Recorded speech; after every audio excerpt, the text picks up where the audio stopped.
For 38 years, Robert and I thought we'd done everything right as parents. We gave our children every opportunity, celebrated their successes, cushioned their failures.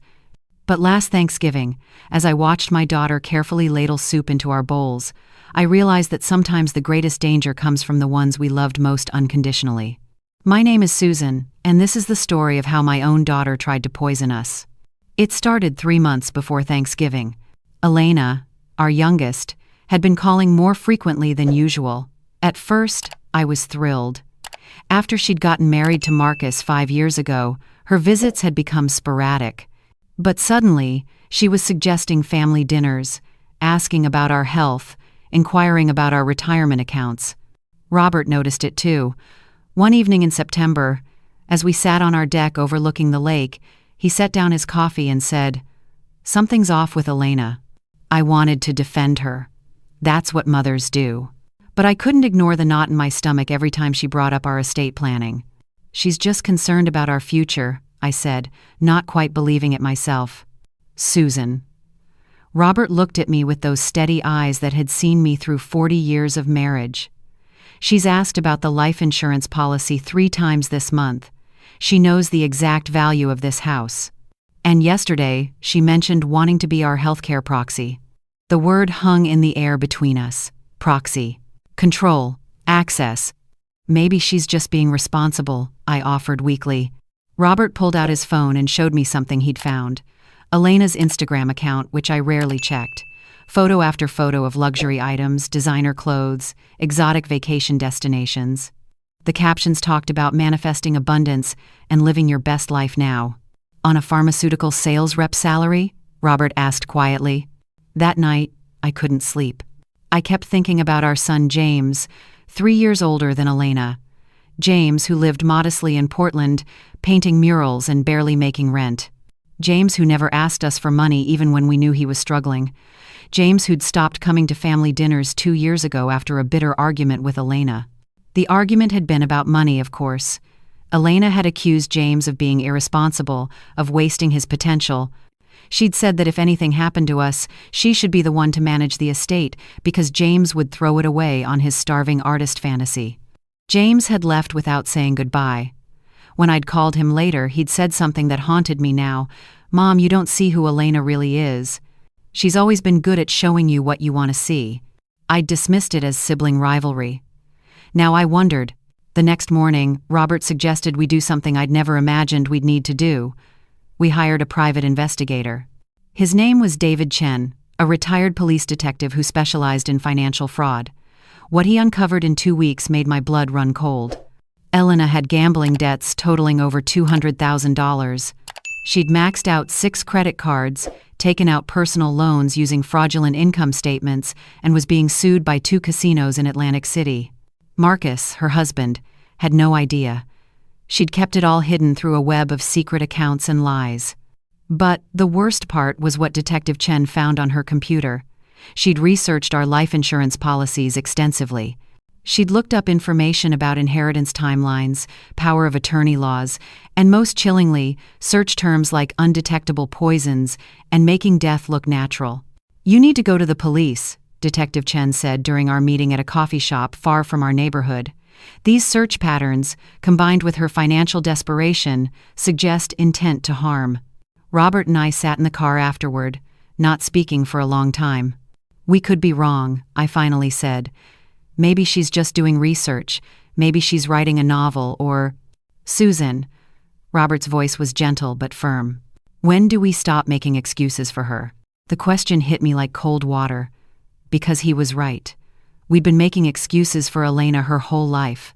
When she'd been caught cheating in college, we'd blamed the pressure. When she'd been fired from her first job for falsifying sales reports, we'd said she was young and learning. When she'd stolen money from James's room during Christmas 3 years ago, we'd convinced ourselves it was a misunderstanding. We'd enabled her. And now we were possibly paying the price. Detective Chen had given us clear advice. Document everything, alert the authorities, and under no circumstances put ourselves in a vulnerable position with Elena. But then Elena called with an invitation that made my heart sink. "Mom, I want to host Thanksgiving at your lake house this year. Just the 4 of us, you, Dad, Marcus, and me. I've been taking cooking classes and I want to make a special dinner for you. A thank you for everything you've done for me." Her voice was warm, almost childlike. It was the voice of the little girl who used to help me bake cookies, who'd tell me elaborate stories before bed, who'd said I was her best friend. "That sounds lovely, sweetheart," I heard myself say before I could stop myself. After I hung up, Robert stared at me in disbelief. "Susan, what are you thinking?" "I'm thinking," I said slowly, "that Detective Chen is right. We need proof that police will believe. And right now all we have are suspicious internet searches and debt. That's not enough to keep us safe long term." Robert ran his hand through his gray hair. "So what are you proposing?" "I'm proposing we go to Thanksgiving dinner. But we go prepared." Over the next week, Robert and I met with Detective Chen and a contact he had in the local police department, Lieutenant Sarah Morrison. What we planned felt surreal, like we were characters in a crime thriller rather than retired teachers living in suburban Connecticut. Lieutenant Morrison agreed to provide us with recording equipment, small, undetectable devices that would capture both audio and video. The plan was simple. If Elena and Marcus were planning something, they would likely discuss it when they thought we were incapacitated or out of earshot. "But you understand the risk," Lieutenant Morrison said, her expression grave. "If they are planning to harm you, you'll be putting yourselves directly in danger." "We understand," Robert said, "but if we don't do this, they'll just try again. Next time, we might not see it coming." I also did something I should have done years ago. I called James. "Mom?" His voice was surprised when he answered. We hadn't spoken in 6 months. "James, I need to tell you something, and I need to apologize." Over the next hour, I told him everything.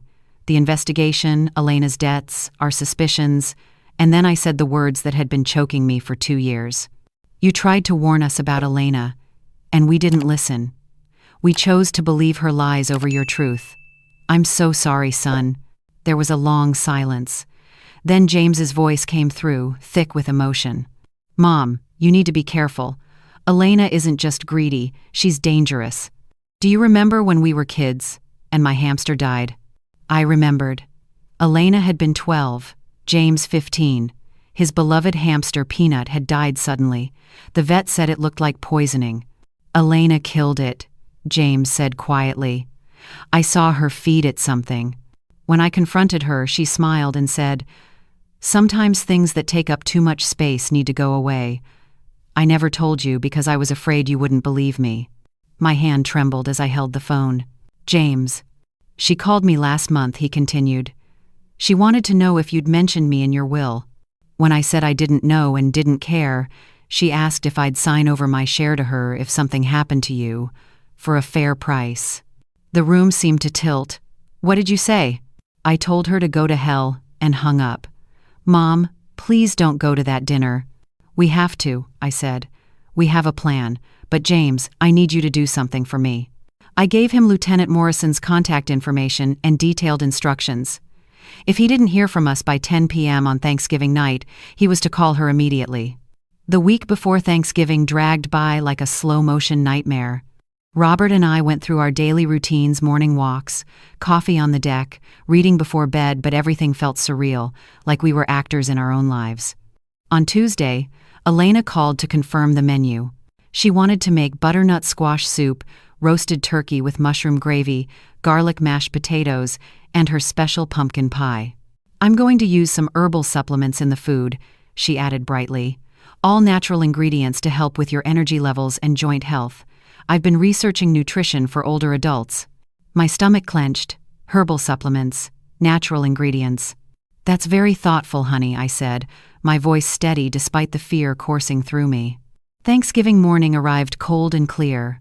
Robert and I drove to our lake house in silence, the recording devices hidden on our bodies feeling like lead weights. Elena and Marcus arrived at noon, their car packed with groceries and cooking equipment. Elena hugged me tightly, and for a moment, I almost convinced myself we were wrong. This was my daughter, my baby girl. But then I saw her eyes flick toward Robert, calculating and cold, before the warmth returned to her face. "Mom, why don't you and Dad relax by the fire? Marcus and I want to handle everything today. You two deserve to be pampered." It was exactly what caring children would say, It was also exactly what you'd say if you wanted your victims relaxed and unsuspecting. Robert and I sat in the living room, pretending to read while we listened to Elena and Marcus work in the kitchen. Through the doorway, I could see Elena moving confidently, humming as she cooked. She looked happy. She looked like someone preparing a loving meal for her parents. Around 3 p.m., Marcus came out to set the table. He was a quiet man, neat and precise in his movements. We'd always thought he was a stabilizing influence on Elena. Now I wondered if he was complicit or merely blind. As he arranged the silverware, his phone buzzed. He glanced at it, and his face went white. "Elena," he called toward the kitchen, his voice tight. "Can you come here for a second?" They went out onto the deck, closing the sliding door behind them. Through the window, I could see them talking intensely, Marcus gesturing at his phone. Elena's expression shifted from confusion to anger to something calculating. They came back inside, both wearing forced smiles. "Everything okay?" Robert asked. "Just some work stuff," Marcus said, but his hands were shaking slightly as he finished setting the table. At 5 p.m., Elena announced dinner was ready. The dining table looked beautiful, set with our good china and candles. The butternut squash soup steamed in our bowls, rich and orange and fragrant with sage. "Before we eat," Elena said, raising her wine glass, "I want to make a toast to the best parents anyone could ask for. Thank you for everything you've given me, everything you've taught me. I love you both so much." Her eyes were bright with tears. If I hadn't known what I knew, I would have been moved to tears myself. We raised our glasses. The wine was excellent. As we started on the soup, I watched Elena carefully. She ate her own soup with apparent enjoyment. Marcus, however, barely touched his, pushing it around with his spoon. "Aren't you hungry, Marcus?" Robert asked casually. "Oh, I had a late lunch," Marcus said quickly. "I'll save room for the turkey." Elena shot him a sharp look. The conversation flowed superficially, talk of weather, holiday plans, Elena's work stories, but underneath, I could feel the current of something dark and wrong. When Elena got up to clear the soup bowls, I noticed something. She'd collected everyone's bowls except hers and Marcus's, which she took separately. And as she walked past the kitchen counter, I saw her glance toward a small amber pill bottle that sat near the spice rack. "I need to use the restroom," I said, standing up. "All this wine."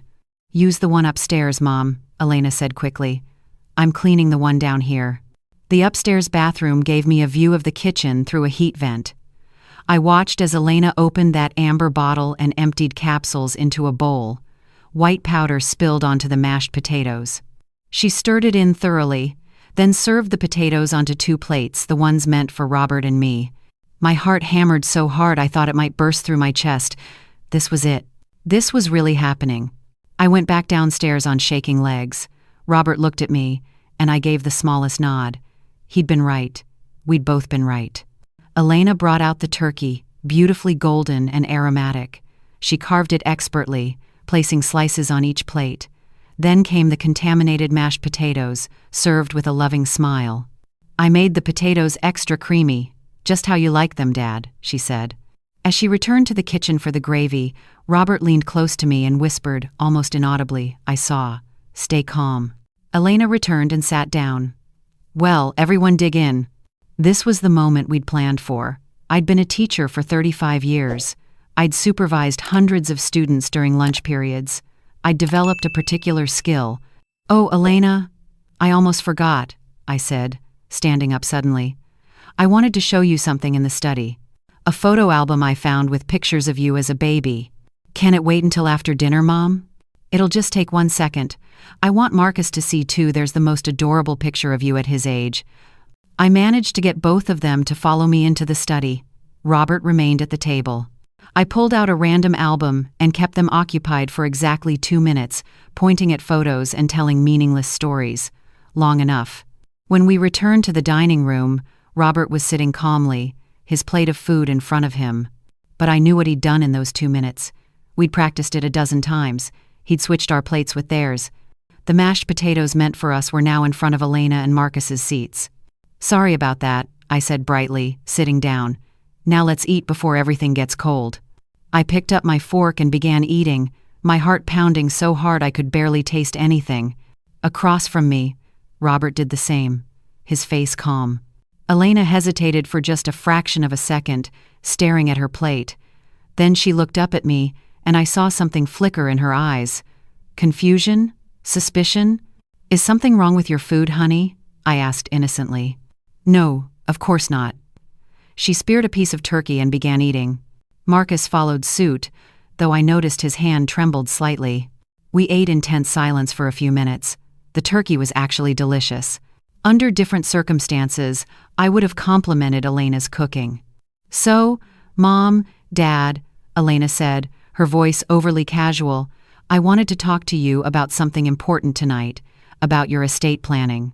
"Oh?" Robert said mildly. "Yes. Marcus and I have been thinking you're both still so young and healthy, but it would be smart to put some structures in place. Power of attorney, healthcare proxy, things like that. We could handle all your finances and medical decisions if anything ever happened." "That's very thoughtful," I said, taking another bite of turkey. "But we've actually already set up those arrangements. With an attorney." Elena's fork stopped midway to her mouth. "What? When?" "A few weeks ago," Robert said calmly. "We should have done it years ago, really. James helped us find a good estate lawyer." The mention of James's name made Elena's face tighten. "James?" she said, her voice sharp. "Mom, James doesn't even understand basic financial planning. He can barely pay his own rent. You're trusting him with advice about your estate?" "We're not trusting him with our estate," I said quietly. "We're trusting him with the recommendation for a good lawyer. There's a difference." Elena set down her fork with a bit too much force. "I just think it's unfair that James, who has barely been around for years, suddenly gets involved in important family decisions. I'm here, Mom. I'm the one who cares." "Are you?" Robert asked, his voice still calm but with an edge now. "Is that what this dinner is really about? Caring?" The room went very still. Marcus shifted uncomfortably in his seat, his face taking on a greenish tinge. "Elena, I don't feel so good." "You're fine," she snapped at him, then immediately softened her tone. "Just eat slower." But Marcus wasn't fine. His face was getting paler, and sweat beaded on his forehead. He pushed his plate away, his mashed potatoes still half-eaten. Elena had cleaned her plate completely. "Mom, Dad," Elena began, and there was something desperate in her voice. "Now, I need you to understand something. I'm in a difficult situation financially. I've made some mistakes, and—" She stopped abruptly, her hand going to her stomach. Her face went pale. "Elena?" Marcus stood up, his chair scraping back. "What's wrong?" "I don't." She stood up too, swaying slightly. "I feel dizzy, my stomach." Robert and I remained seated, watching. I felt no satisfaction, only a deep, profound sadness. "You should probably call 911, Robert said quietly. "What?" Marcus stared at him. Why would his eyes widen as understanding dawned? "What did you do?" "We didn't do anything," I said. "Elena did. She just ate it herself." Elena's eyes met mine, and in that moment, all pretense fell away. She knew that we knew, and she knew what she'd done. "You switched the plates," she whispered. "Yes." "How did you—" She collapsed into her chair, her breath coming in short gasps. "You couldn't have known. We were so careful." "You researched how to poison us on your laptop," Robert said, his voice heavy with grief. "You thought we were old and trusting and stupid. You thought we'd never suspect our own daughter." Marcus stumbled toward the bathroom, the sound of violent retching following. Elena sat motionless, her skin going from pale to grayish. "I need you to know something," I said, reaching under my sweater and pulling out the small recording device. "Everything tonight has been recorded. The police know we're here. And you're going to survive this, Elena, because I calculated the dose you were planning to use based on the amount of powder I saw you put in. It's enough to make you very sick, but not enough to kill you." I'd done research too. I'd called poison control, talked to toxicologists, learned everything I could about the muscle relaxants found in pharmaceutical samples like the ones Elena had access to. "We're going to call 911 now," Robert said, pulling out his phone. "We're going to make sure you and Marcus get medical treatment, and then you're going to face what you've done." Elena looked at me, and tears began streaming down her face. But they weren't tears of remorse. They were tears of rage and frustration. "You have so much," she spat out between gasps. You and Dad, you live in this beautiful house, you have your pensions, your savings, and what do I have? Debt, failure. A husband who can barely look at me. I deserved that money, Mom. You deserved nothing, I interrupted, my voice harder than I'd ever used with her. We loved you. We gave you every opportunity. And you chose to waste it all and then blame everyone else. You chose to try to murder us rather than face the consequences of your own choices. The ambulance arrived 12 minutes later. By then, both Elena and Marcus were severely ill but stable. Lieutenant Morrison arrived right behind them, along with 2 uniformed officers. As the paramedics worked on Elena, she looked up at me one more time. I'm your daughter, she said weakly, as if that fact alone should save her. Yes, I said softly. And that's what makes this so unbearable. They took Elena and Marcus to the hospital under police guard. Robert and I gave our statements, handed over the recording devices, and provided all the evidence Detective Chen had gathered. The toxicology reports confirmed what I'd seen: cyclobenzaprine, a muscle relaxant, in potentially lethal doses combined with alcohol. The recording devices had captured Elena discussing the plan with Marcus earlier in the day, including his weak protests and her insistence that it would look like a heart attack and no one would ever know. Marcus, it turned out, had received a text from his mother that afternoon mentioning she'd seen concerning charges on a credit card Elena had secretly opened in his name. That's what they'd been arguing about on the deck. He'd been trying to back out of the plan, but Elena had convinced him they were too far in to stop now. The trial took place 8 months later. James came home for it, and we spent hours talking, rebuilding what Elena had tried to destroy. He'd been right about everything, and I apologized over and over for not believing him. You're my mom, he said simply. You wanted to see the best in both of us. That's not a flaw. Elena showed no remorse during the trial. Her defense argued that she'd never intended to kill us, only to make us sick enough to need her care, thereby proving her worth as a caregiver and ensuring her place in the will. The prosecution pointed out that the dose she'd prepared was potentially fatal and showed clear intent to murder. She was convicted of 2 counts of attempted murder. Marcus received a lesser sentence, 5 years, as he'd been coerced and had tried to back out. Elena received 25 years. On the day of sentencing, I sat in the courtroom and watched them lead my daughter away in handcuffs. She didn't look back at me. She'd stopped acknowledging my presence after the 3rd day of the trial. Robert and I sold the lake house. Too many terrible memories. We moved to Portland to be closer to James, who's been teaching art at a community center. His murals are starting to get recognition, and just last month, a gallery offered him a show. We rewrote our will, establishing a trust that will support James but also donate significant portions to organizations that help families dealing with financial fraud and elder abuse. We also set up a fund to help people struggling with gambling addiction, the kind of help Elena never sought. Sometimes, late at night, I still see her face from that Thanksgiving dinner, the calculation in her eyes when she served the contaminated food, the rage when she realized what we'd done, the complete absence of remorse. But mostly, I think about the little girl she'd been before, something twisted inside her, the child who'd hold my hand and tell me stories, and I wonder, when did we lose her? Or was she always someone we never really knew? Robert says I can't torture myself with questions that have no answers. He's probably right. But as a mother, even now, even after everything, part of me wants to understand. Part of me wants to believe there was something we could have done differently. James disagrees. Mom, he told me last week as we sat on our new, smaller porch watching the sunset, some people are just wired wrong. You gave her the same love you gave me. She chose to use it as a weapon. That's on her, not you. He's wiser than I ever was at his age. Last month, I got a letter from Elena's prison. I didn't open it. I handed it to Lieutenant Morrison, as instructed. She called me later to say it was another attempt at manipulation, claiming she'd found God and wanted to reconcile, if only we'd help with her appeal. Same pattern, Lieutenant Morrison said wearily. She hasn't changed. I thanked her and hung up.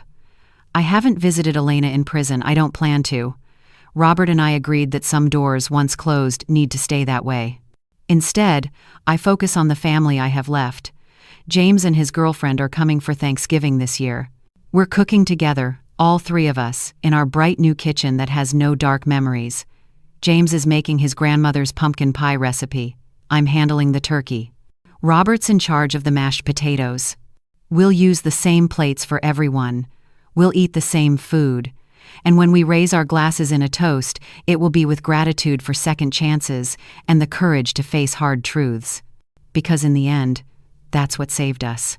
Not the recording devices, or the police involvement, or even switching the plates. What saved us was finally seeing Elena for who she really was, and choosing to protect ourselves instead of protecting her from the consequences of her own actions. It's a lesson I wish I'd learned 30 years ago, but as Robert likes to remind me, better late than never. We survived, we're healing.